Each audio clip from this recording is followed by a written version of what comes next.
Tá gravando já? Faz tempo. Não foi uma parte do X? Se fuder, cara. Preto e branco. Vou começar a fazer de novo. Mais uma vez, estamos aqui, na banca da República. Juliano, de folga, Mais uma vez. com alvará, Bah, Soltura. Soltura. Habeas Obrigado. corpus. Obrigado, moça. Barda. Moça linda do mal. tu tá dizendo. Ainda bem que não. Ele e sua barba shih tzu, como ele falou nos bastidores. Tá úmido pra cacete aqui hoje, cara. Parece aquele desenho animado, assim, tipo, o cachorrinho caindo da água, assim. Não, os gatos que saem da máquina de secar. Fazer isso outro dia. Jura? Nunca. Vamos falar sobre PAD. Quase falei. Roda a vinheta.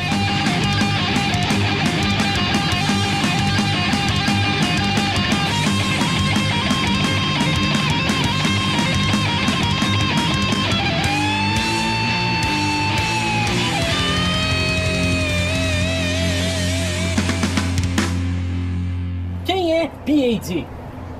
Uma chance. Uma chance só. Uma. Porque não vai estar na descrição. Nunca. Estará PAD. Como a gente é Mal. mal.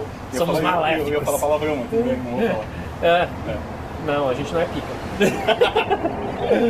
Vamos falar de Peter Allen David, também nascido em 56, filho de alemães, né? Onde ele veio para seu pai e seus avós vieram fugidos da Alemanha depois de ter a sua sapataria pichada ou vandalizada pelos nazistas. Ele, na sua tenra idade de 8 anos, começou a ler e gostou assim de quadrinhos no primeiro momento, só que os pais deles não gostavam que ele lesse, né? É um fato comum, assim, pelo visto, aquela geração, Kurt Busiek, Mark Waid. Interessante puxar esse lado, né? Porque muitos deles, assim, eu lembro do Gene Simmons. Também, Sim. Ele é israelense, caso não saiba, ele não é americano. E ele veio e os Estados Unidos falou, eu não era uma criança, sofria bullying, eu não me enquadrava em lugar nenhum, eu só tinha o refúgio dos quadrinhos, né? Aquela coisa da pessoa, a fuga, o outsider, né? Exato. Ele falou, eu até aprendi o inglês lendo quadrinhos. Veja só, eu aprendi inglês lendo quadrinhos, então... Todos nós, mais ou menos. Tem gente que aprendeu lendo videogame. Também. Lendo nos videogames. Isso. Mas enfim, PAD... Só falando do Carlos, né? Falou o nome dele, é Morfeu. Um Morfeu, o dedinho. O Morfeu é só um dedo. Isso. Acompanhado de um cotoco. Vamos botar um... Desenhar aqui. Isso, PAD, então, ficou um tempo relegado a poder ler só quadrinhos que não fossem de super-heróis. Arte. Mas, quando chegou a sua idade adolescente, onde ele já mais ou menos influenciado pelo seu pai, que escrevia sobre cinema e o carregava junto naquelas sessões em que era permitido, ele mostrou um talento para a escrita e foi estudar jornalismo, onde até se formou bacharel em jornalismo. Aí o que aconteceu com ele? Ele decidiu assim passar por uma banca e de repente ele viu Superman vs Muhammad Ali e o X-Men 95. Onde ele descobre, quando ele redescobre os quadrinhos, daí ele descobre que existiu o Giant Size. E aí ele ficou maravilhado. E começou a ir em convenções. Mas não, eu podia partir dali, não precisava... Exato. O Giant Size X-Men, depois pula para o X-Men 96, é uma edição que não precisa conhecer antes dos X-Men. Sim, porque começou no ponto zero. É, o ponto zero. Esquece o de antes, até porque os X-Men antes só estavam só republicando histórias antigas, né? Era uma revista morta. Pois é. Até que ele tem aquela ali, porra, que legal isso ali, cara. E até uma dimensão boa. Sim. Aí ele partiu dali e quando ele foi numa convenção, ele simplesmente se depara com um cara chamado um Zé Ruela aí, que ganhou uma referência aí agora por causa de um filme de terror, tal de Stephen King, que quando ele foi pegar o seu autógrafo, daí ele deu o seu depoimento, né, de que ele também escrevia algumas coisas e tal, daí o Stephen King, na hora de autografar o livrinho pra ele pegou e disse assim, boa sorte, né, nas suas novos escritos e tal. É um cara que sempre parece que motiva estimula os outros, né, porque é um cara que veio também, bem outsider, assim, né. Merece até um vídeo dele. Aí, cara, ele foi... livros adaptados para alguns filmes dele, sabe? Aí o que aconteceu? Peter David começou a usar essa alcunha também, quando as pessoas vão lá e ele tem uma pretensão de escrever quadrinho e tal, que nem era a pretensão dele para começar, ele também põe a mesma coisa pros caras. Isso é legal, sabe? Tipo Corrente do Bem, assim, né? Não o filme, mas a ação, a atitude. Tu fazer diferença, né? Já que estimula e tal, cara. Até porque é um mercado que cada vez tem menos gentes boas, né? Gente boa escrevendo. Esse é outro demérito que nós não vamos falar. Não vamos falar. Falamos em outro momento. Vocês que se alucinam com esses Vamos dar um exemplo assim, alguém... Jeff Lemire? Jeff Lemire tem umas coisinhas boas, mas ele não é só o Jeff Lemire. Mas enfim. Nunca vai ser um Steven Gerhardt da vida. Nem um Roy Thomas. Nem um Roy Thomas. Mas enfim. A partir dali, Peter David se forma e tal e vai trabalhar na Marvel, mas não escrevendo. Como gerente de vendas. O cara começa trabalhando como gerente de vendas. Números, alguém que tem criatividade trabalhando com números, isso é um inferno até. Aí ele recebe uma proposta indecorosa, né? E ele vai escrever pela primeira vez, isso no início dos anos 80, tem em mente que já tinha passado várias sagas, vários personagens consagrados. Aí ele vai e escreve e estreia no Homem-Aranha, cara. Pô, estreou já no um dos carros-chefes da Marvel. Se bem que não é o Amazing Spider-Man. Era Peter Parker de Spectacular Spider-Man. É um título já, é o terceiro título do Homem-Aranha, que tinha esse aí, tinha o Web Spider-Man e o Peter Parker, que veio depois. Sim. E ele começou ali já...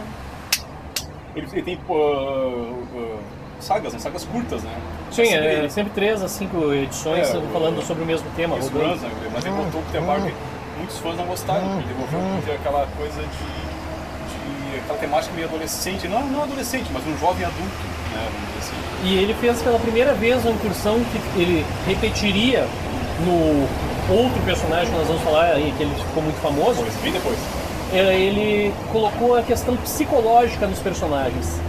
Estamos falando de A Morte de Jean DeWolff. Vai sair nessa coleção aqui. Compre na banca. Né? Vai sair, já saiu numa coleção de especiais de capa preta da Panini, né, em lombada normal lá, soft cover e tal. Só ele com o uniforme preto em direção e a Jean DeWolff atrás. Isso, Jean DeWolff atrás. Aí ele coloca o quê? O Devorador de Pecados. Eu não vou contar spoiler, mas ali saiba que foi ali o princípio dele estudar essa coisa. E tem uma outra característica muito interessante. Que afeta o personagem. Não pode Exato. Fazer isso e seguir em frente. Ser um super-herói e não ter repercussão. Sabe, vai afetando a pessoa, tu vai absorvendo, vai te afetando, né? Tua vida pessoal, tua própria as suas decisões. Sim. E ali ficou claro uma coisa que ele, anos depois, numa entrevista que eu li, não me lembro se foi na Tripwire ou se foi na própria Wizard, e que ele, ao longo da carreira dele, ele representava coisas que aconteceram na vida dele, nos quadrinhos. Sim. Ele observar a vida cotidiana. Não, coisas pessoais, por exemplo, ele quando era adolescente, ele era um outsider no colégio, porque ele tinha um amigo que era homossexual. E aí, ele sempre teve afinidade com homoafetivos, e ele colocou isso, por exemplo, na história do Hulk. Ele coloca isso no... que história foda. Sim, né? O sobrinho do Falcão. Sim. Mas enfim, daqui a pouco a gente chega lá. A gente tá pulando. Não tem nada escrito, como sempre. Mas é que assim, pra mostrar que quando ele perdeu, não sei se foi o filho, ou uma separação, que ele entrou em depressão, a primeira separação, isso. Ele também colocou isso dentro do Rando Hulk. Por que a gente fala tanto do Hulk? Porque, na verdade, ele ficou 12 anos. Aí ele foi despedido do Homem-Aranha. Ele não ficou um ano no Homem-Aranha. Ele foi demitido, continuou dentro da carreirinha lá dele de gerente de vendas e tal. Subiu uma coisinha ou outra, ediçãozinha. Né, fazia só uns fill-ins e tal. E aí surgiu... Aí surgiu a oportunidade dele pegar, ele foi o Bill Gemas, eu acho, né? Não, Bill Gemas não, é o Tom DeFalco. Não, Bob Harras, cara. Foi o Bob Harras, sim, Bob Harras que convidou ele para pegar e escrever. Pode ser, não, foi o Bob Harras que convidou ele para escrever o Hulk. O Bob Harras, esse cara está aí desde sempre. Aí o que ele fez? Começou ali, né, a botar a sua peninha. Vou te cortar. O Hulk antes teve uma 6 edições. Não, eu já ia falar nisso, cara. Calma. Não, o cara tá nervoso. Sempre. Aí o que acontece? Ele foi muito influenciado por uma fase lá atrás em que o Bill Mantlo e o Sal Buscema fizeram a saga da Encruzilhada. Em uma edição apenas, pincelou aquilo ali, serviu de base até depois. Não exatamente isso, mas no próprio arco do David, ele começou a desenvolver a questão da múltipla personalidade do Hulk. Lembra que eu falei do Homem-Aranha? Pois é, ali ele começa a desenvolver mais a questão das múltiplas personalidades do Hulk, porque ele foi abusado pelo pai. Numa edição em que o Bill Mantlo escreveu isso, ele pegou aquilo e destrinchou de uma maneira para transformar tanto o Bruce Banner quanto o trauma que afetou o Bruce afetava a questão do Hulk. E ali ele desenvolveu a persona. Ele desenvolveu de um jeito muito bom, não é tipo o Mark Miller que pega Vingadores 1 e desenvolve Ultimate, todo mundo fica ali, ai que maravilha, se exploda o Mark Miller, tá ligado? Exploda mesmo, 2 vezes. Não, aí quem fala isso? Quem fala isso? Tem umas viúvas do Mark Miller assim, fica assim, ai Mark Miller, nossa, explodir, ó. Então ele fez isso e daí botou o Hulk num pedestal que até então não existia. Não estamos falando de nível de poder, não estamos falando de confronto, claro, teve crossovers, teve o Atos de Vingança, teve o Inferno, teve a Odisseia Cósmica, o Guerra Infinita, o Desafio Infinito. Então ele participou dos crossovers, mas isso não afetou o run dele. Só que daí chegou numa fase em que ele começou a se desestimular para ficar dentro da Marvel. Sim. Depois de 12 anos no Hulk, né? E aí, em paralelo, ele também escrevia romances. Mesmo com a carreira bem deslanchada, ele estava escrevendo romances. Ele escreveu muito Star Trek, escreveu muitos episódios de Babylon 5. Ele é muito fã de ficção científica. Sim. O outro cara que é muito influência para ele é o Harlan Ellison. Isso. Tem uma das melhores histórias solo do Demolidor. Exatamente, que é da mansão qual número? 206, eu acho. Isso, que é uma mansão construída para matar o Demolidor. Desenho do Mazzucchelli. Isso, primeira edição que o Mazzucchelli desenha. Exatamente. E é fenomenal. Vamos voltar para o que eu tô falando.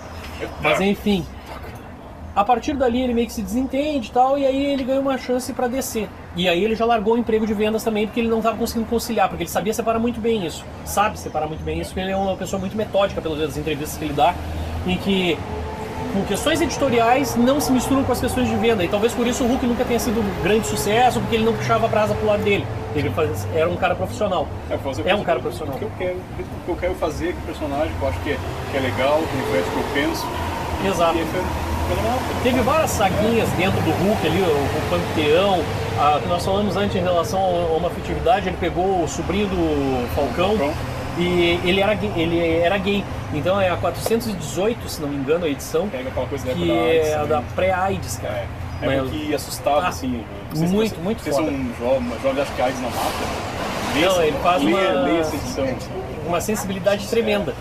Antes de sair da Marvel, só para concluir, ele também fez um run num grupo pós a linha editorial arrumar a casa dos X-Men, e ele pegou o título do X-Factor, onde ele trouxe um time completamente diferente e totalmente irônico.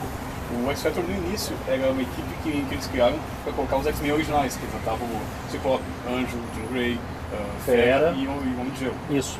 Daí, a partir da edição mais ou menos, edição... 70 e... ele veio um grupo custeado pelo governo, um Black Ops, um X-Men Black Ops, assim. Larry Stroman desenhando, isso. Aí é o Strong Guy, que seria o Guido Carosella, o Madrox, que é o Homem Múltiplo, o Destrutor, a Polaris, Mercúrio, que ninguém dá bola pro Mercúrio, ele já foi Vingador e tal, mas só que ali tem relevância, e a Lupina dos Novos Mutantes, que também ninguém dava bola. Gostava dela. Só que tem uma edição específica, cara, que ele... Eu tenho.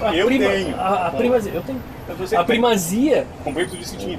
A primazia daquela história é a seguinte: o governo ele quer saber se o X-Factor é estável, porque tipo o líder nato dos X-Men era o Ciclope. E aí o líder do X-Factor é o irmão dele, que ninguém confia, não faz porra nenhuma. Sim, só faz merda. Aí levam, olha só a jogada, levam o Doc Samson, que aparece muito nas histórias do Hulk, mas ele é psiquiatra. Ele é psiquiatra. Aí ele fala, sessão de terapia o nome da história. Tá? Cara, é muito a fuder.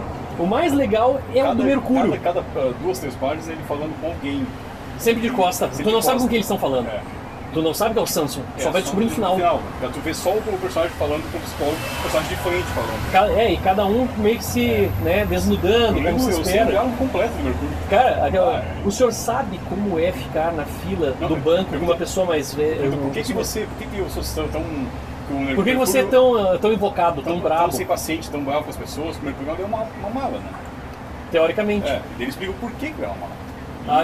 Não vou contar. Vai atrás. Não, vai atrás, que é muito bom. Incrível. Em uma página ele tornou o personagem legal.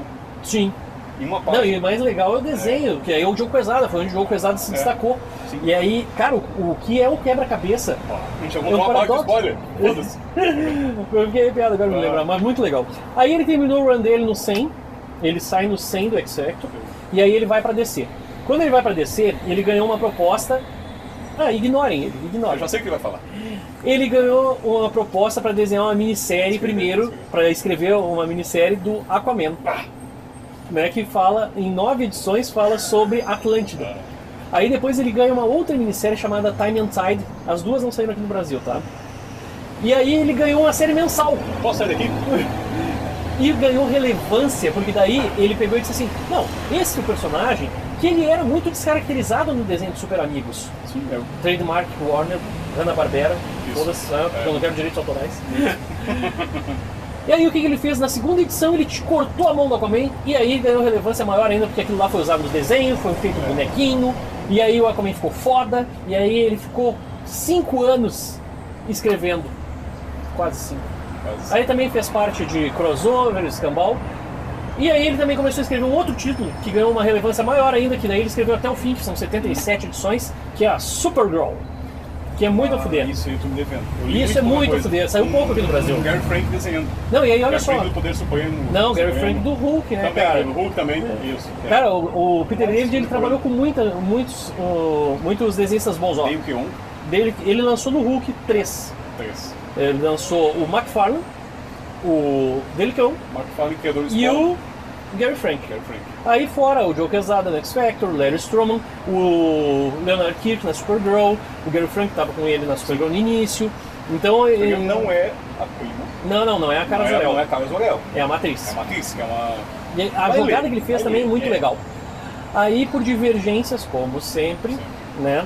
Ele... Eu sabendo o que realmente são essas divergências. Ele acaba saindo, mas só que quando ele estava nessa época também, acho que nessa transição Marvel e DC, ele e o Ron Marz são os responsáveis pelo confronto do século. Marvel versus DC. A minissérie é aquela que o Lobo perde pro Wolverine. Ninguém, nem o Stan Lee explica isso, nem o Len Wein, saudoso, né, explica quem, como que Wolverine ganha do Lobo. O Maioral Emérito. Essa minissérie, pra quem não sabe, ela foi decidida pelo voto dos leitores. Nem o Len Wein, nem o Stan Lee conseguiram, né, dizer como que isso aconteceu, mas não importa. O que importa é que isso aí foi um grande sucesso, uma jogada de marketing violenta, apoiada pela Wizard, saudosa Wizard, que está voltando nesse vídeo, nesse momento não voltou. Eles não explicam tanto, eles não têm a ideia de explicar como o Wolverine ganhou do Lobo, tanto que é a luta escondida. Sim, eles caem para trás de um balcão e quem é mas ok, né, o Lobo que bate no Super-Homem, né? Decidido pelos leitores, são personagens populares, ganharam. Exato. Não importa se tem lógica ou não. Supergirl, então, o confronto, Aquaman. Teve mais um que ele escreveu na DC, quem foi? Não consegue?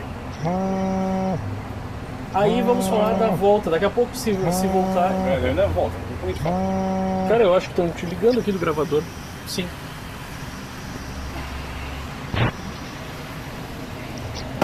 Ups. O telefone é o microfone. Isso. Aí ele voltou para a Marvel. Nesse paralelo, né, não podemos esquecer que ele continuou escrevendo coisas independentes. Ele escreveu até uma minissérie Spike versus o demônio lá, alguma coisa assim, que é o personagem da Buffy. Porque o Peter David, inclusive, ele se identifica muito com o público adolescente, com o público homoafetivo. Na entrevista dele na Wiz, ele fala, sem você gosta, Buffy, Xena e... Quem não gosta é Xena? Quem não gosta? Lucy Lawless. É isso, é sempre. Buffy, Xena e tinha mais uma outra série, mas era sempre tipo nesse viés, assim. Sempre nesse viés, assim, com a pegada mais jovem, ação... Ele escreve esse público também, né? Ele curte. Ah, meu Deus do céu. Telefone. Aí ele volta finalmente para a questão da Marvel.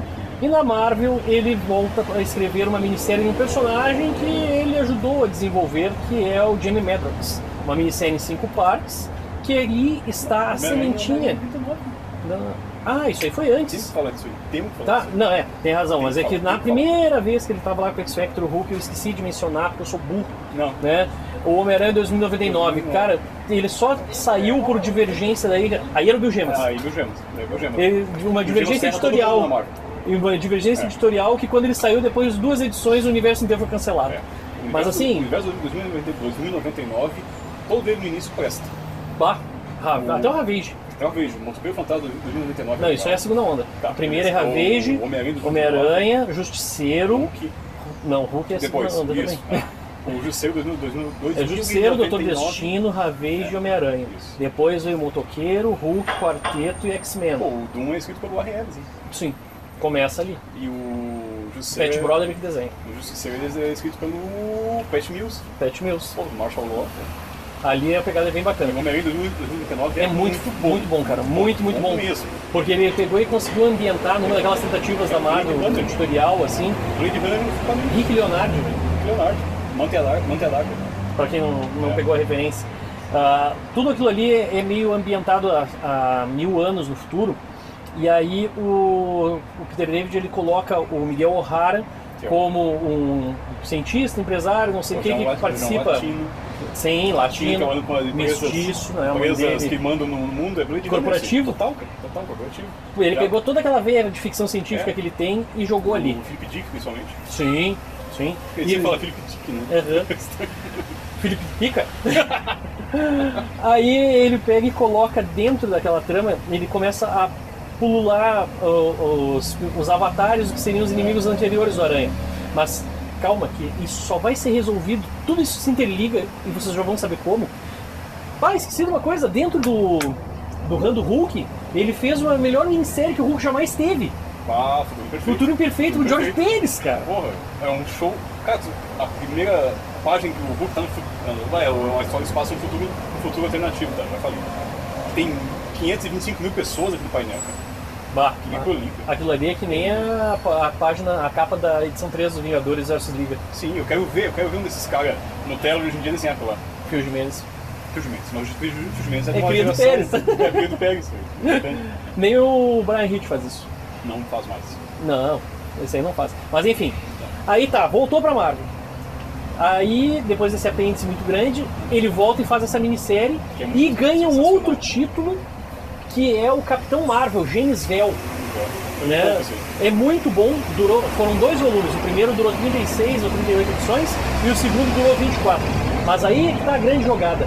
Tudo que ficou em aberto em relação ao Futuro Imperfeito, Hulk e o 2099 fecha nas edições 18 a 22 ou da 20 a 24, alguma coisa assim do primeiro volume do Capitão Marvel, inclusive com Thanatos, que é a queda do martelo, uma saga que teve dentro, interligando os títulos do universo 2099. Ele fecha aquilo ali com primazia, porque daí o Rick Jones é a cola da história toda. De novo Rick Jones.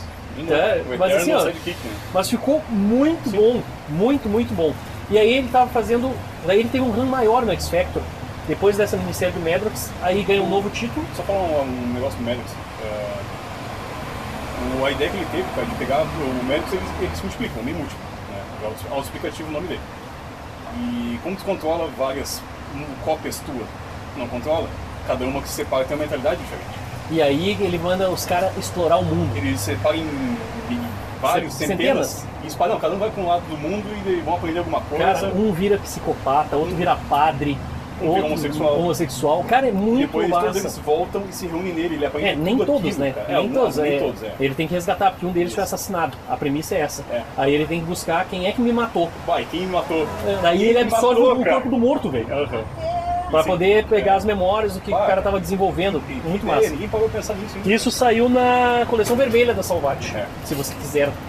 Então, assim, depois que ele faz isso, ele faz o run dele no X-Factor, onde ele fica mais tempo, só que não dura tanto quanto ele gostaria. De novo. Mais uma vez. E aí, mas ele encerra e ele consegue fechar. Porque ele virou uma outra personagem que se chama Layla. A Layla Miller. Layla Miller. Cara, é muito bom, muito engraçado. Na minissérie da Dinastia N. No Brian Bendis, isso. Brian fucking Bendis. Mas ele não ficou afastado, ele só deu um tempo. E aí depois disso ele vai fazer o quê? Ele retorna para nós agora. Escrevendo novamente o Homem-Aranha de 2099, nessa fase pós-Dan Slott, que é reinserido. E depois disso ele assumiu agora o que está sendo nos Estados Unidos, que é nada mais nada menos do que o Aranha Escarlate. Com a nova saga do Pânico, o retorno, a volta, a casa do caralho. A casa do cacete, o capeta do inferno infinito. Mas assim, ó, Não há o que reclamar. Peter David não tem uma história dele que eu acho assim, ó, isso aqui é uma bosta. Tem uma coisa, porque os caras sempre querem coisas boas, não vai ser um Cavaleiro das Trevas da vida, mas que legal, isso aqui é divertido. É coerente. É coerente. E ele assim, ó, ele alterna muito bem entre ficção e comédia. Não faz eu pensar que eu sou burro, né? E ele é um cara que não faz retcon, velho. Os retcons que ele fez, não, ele pegou a historinha aquela que nós falamos do Hulk, do Manto, ele amarrou, desfez as próprias merdas, e teve a volta dele pro Hulk depois da fase do Bruce Jones, que durou somente 11 edições também, que ele teve que... A jogada de mestre dele é pegar e dizer que aquilo lá foi tudo óbvio, nunca aconteceu, era uma obra de pesadelo, que não aconteceu porra nenhuma. Ele continua a partir da parte que ele parou. Cara. E ele criou a morte do Hulk também. Sim, a morte do Hulk. E o Keon de novo desenhando. Exato. Que daí o Dale Keon, né, ganhou asas e voou e foi para as independentes da vida. Isso. Mas era isso, eu acho que do Peter David era isso. Espero ter atendido o rapaz que nos pediu lá um vídeo do Peter David. Só isso, olha o que a gente falou, né? Se nós esquecemos alguma coisa, eu esqueci o terceiro título da DC, né? Falamos um monte de coisa aqui. Deixe o seu like, o seu dislike e as sugestões são bem-vindas. Obrigado. Então tá. Até o Juliano. De novo. Tchau.